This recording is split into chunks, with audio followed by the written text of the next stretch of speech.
मित्रांनो, आज मी तुम्हाला कोकणातल्या एका छोट्याशा गावाबद्दल सांगणार आहे, जे अतिशय सुंदर आहे. त्याच्या एका बाजूला घनदाट जंगल आणि दुसऱ्या बाजूला अथांग अरबी समुद्र आहे. आणि ह्या गावाचं नाव आहे खरवले. आजूबाजूला सुपारी आणि नारळाच्या बागा आहेत आणि निसर्गाने समृद्ध असा हा गाव आहे. कोणीही या गावात आल्यानंतर ह्याला निसर्गाच्या सानिध्यात राहून त्याचे मन हे प्रसन्न होतेच होते. पण फक्त त्या एका वडाच्या झाडासोबत त्या गावात वडाची झाडं भरपूर आहेत, पण हे झाड विशेष होतं.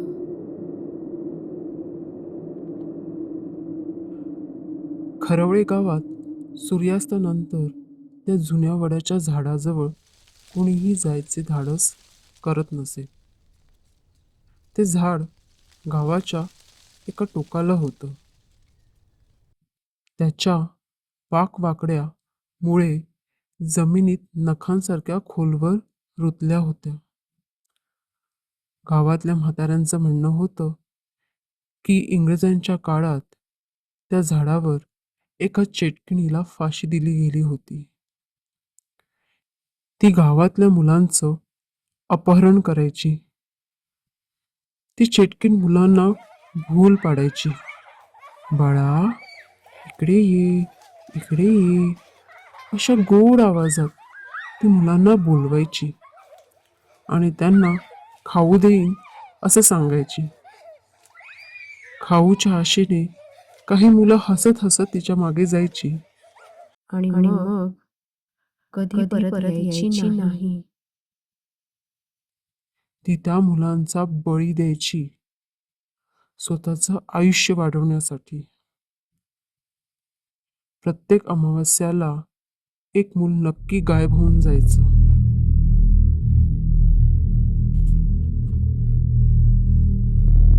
शेवटी लोकांनी पाळत ठेवायला सुरुवात केली.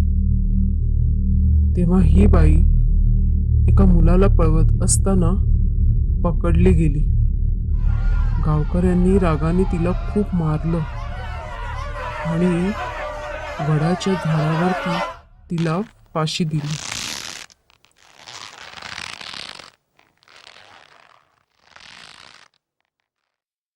काही दिवसांनी त्या झाडाजवळून जाताना लोकांना मुलांच्या रडण्याचा आणि त्या बाईच्या किंकाळ्यांचा आवाज ऐकू येऊ लागला आणि दर अमावस्येला परत मुलं गायब होऊ लागली. शेवटी गावातल्या मांत्रिकाने गावच्या भल्यासाठी तिथे एक पूजा अर्चना केली आणि दर अमावस्याला इथे गावकरी दुधाचा भोग चढवू लागला आणि पिढ्यानपिढ्या गावातले लोक ते करत होते. अशीच कितीतरी वर्ष झाली होती. लोकांना वाटत होतं आता सर्व काही ठीक झालं आहे, पण लवकरच हे आता सर्व बदलणार होतं. नियतीने काहीतरी वेगळंच लिहिलं होतं.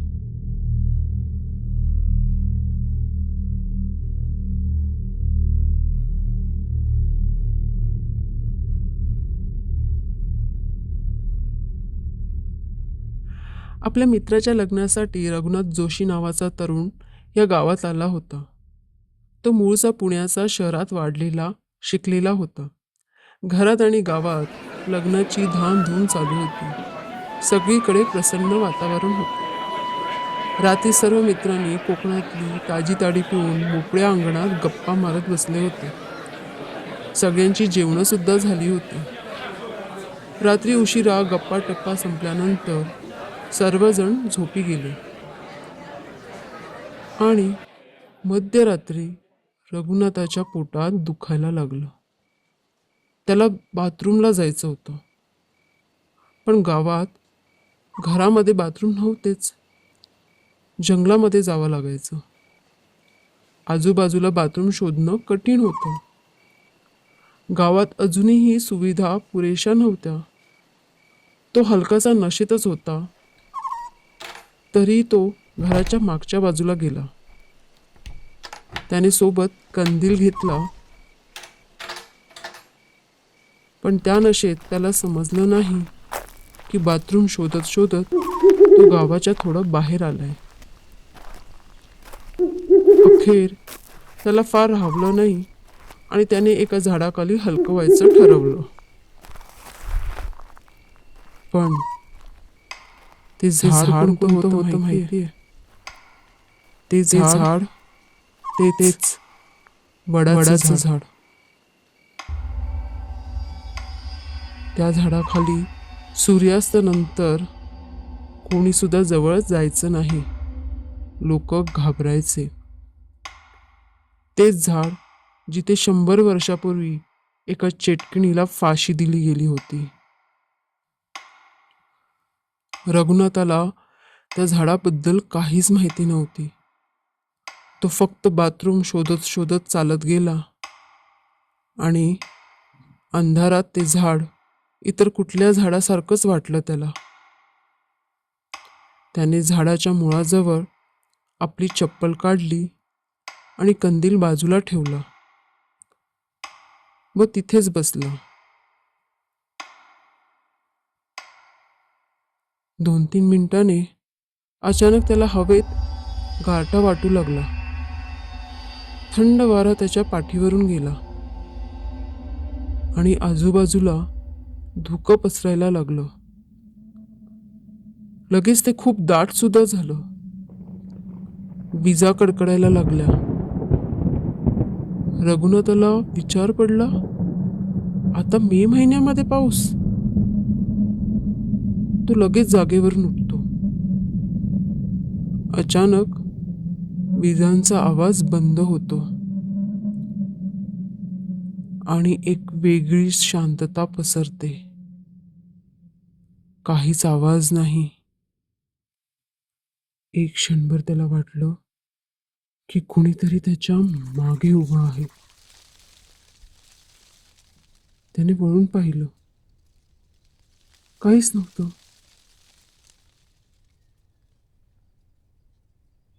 शायद नशा जास्त झालीये असं तो स्वतःशीच पुटपुटला आणि घरी जायला निघाला. पण तेव्हा जमिनीवर त्याच्यासमोर एक सावली उमटली. त्याने डोळे मोठे करून पाहिलं. तेव्हा त्याला हलकीशी आकृती झाडामागून पुढे येताना दिसली.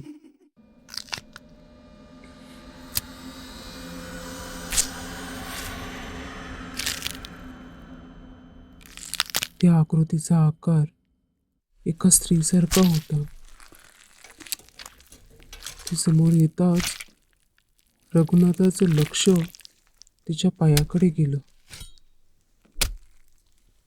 तिचे पाय वाकडे होते. तिने कर कर कर करत तिची मान वर केली आणि ती रोखठोक रघुनाथाकडे बघत होती. तिचे केस हे पायापर्यंत लांब होते. तिचा चेहरा विद्रूप होता, सडलेला होता. तिने तिथेच उभी राहून स्वतःचे हात लांब केले आणि रघुनाथाचा गळा पकडला. रघुनाथाच्या घशातून आवाज सुद्धा निघाला नाही. तो भीतीने मागे सरकू लागला आणि अचानक त्याच्या कानी एक आवाज आला. परत फिरू शकत नाहीस. आता उशीर झालाय.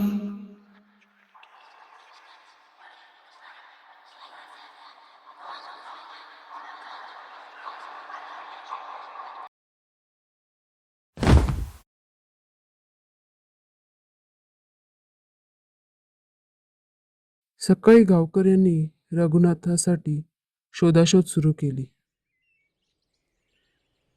त्याचा कंदील सुद्धा त्या झाडाजवळ सापडला. तो अजूनही मंद उजळत होता. त्याची चप्पल पडलेल्या सापडल्या आणि झाडाच्या मुळाजवळ माती थोडी उलटलेली होती. पण रघुनाथ कुठेच नव्हता.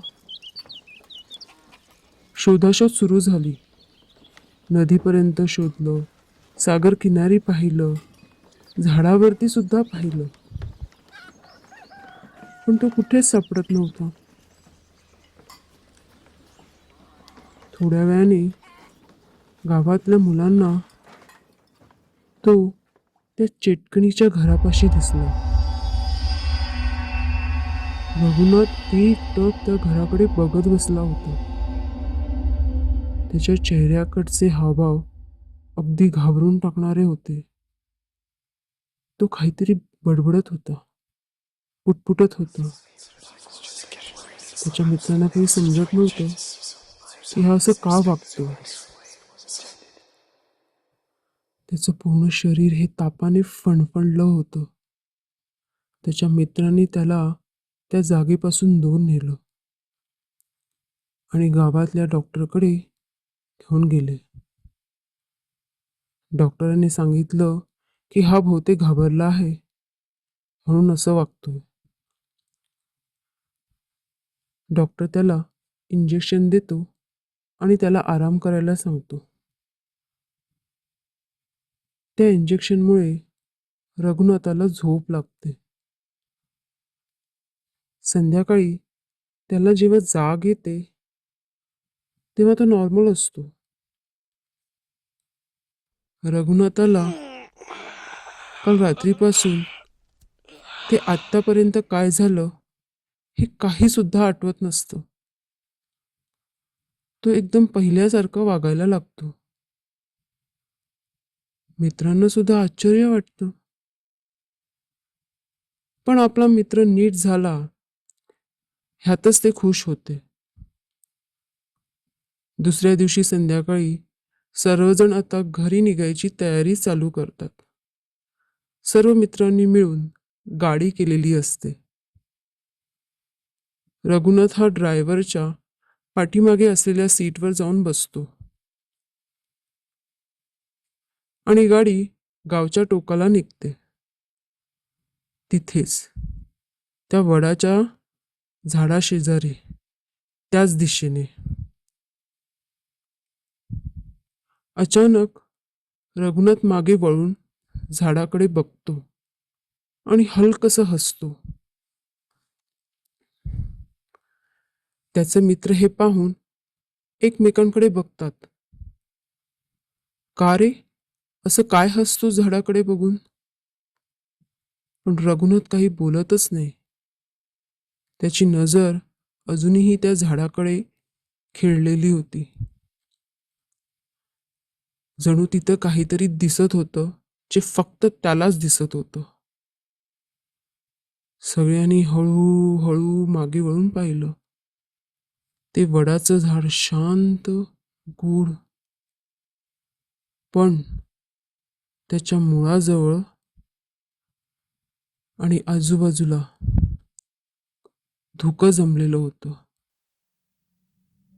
आणि हवेत थंडगार गारठा जाणवायला लागला होता.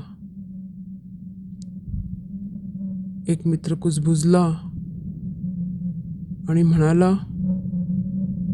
माझ्या अंगावरती शहारे आलेत रे, चल चल लवकर आपण निघूया इकडून. तो पुटपुटतो.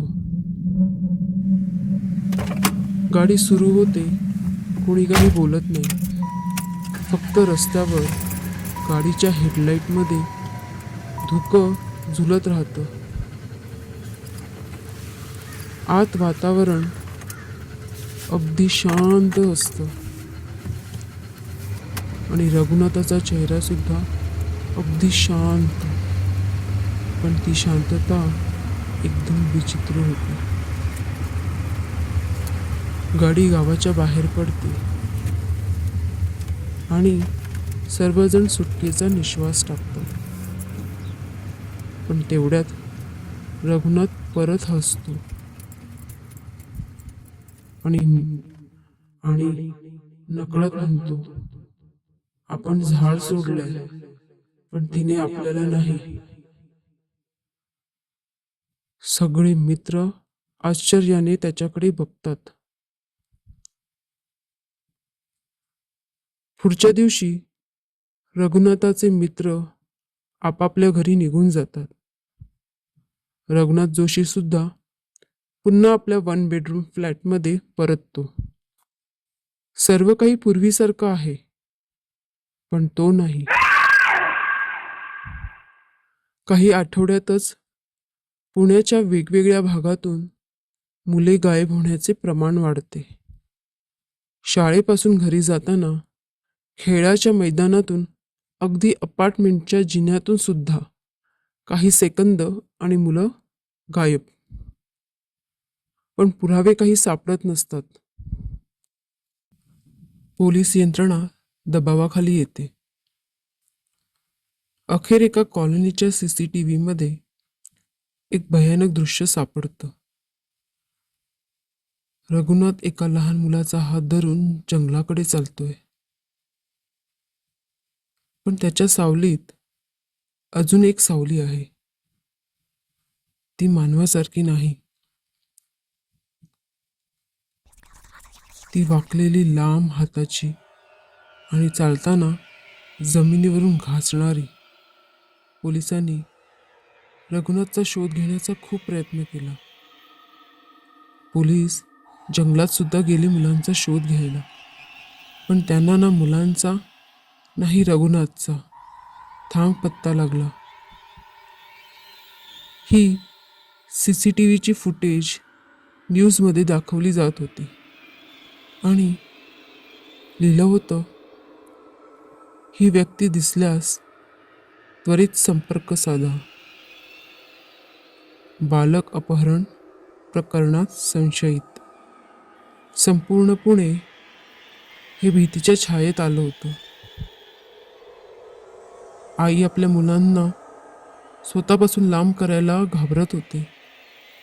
सगळी मुलं घरातच असायची. रघुनाथचे जे मित्र होते त्यांनी सुद्धा ही न्यूज बघितली आणि ते हादरले.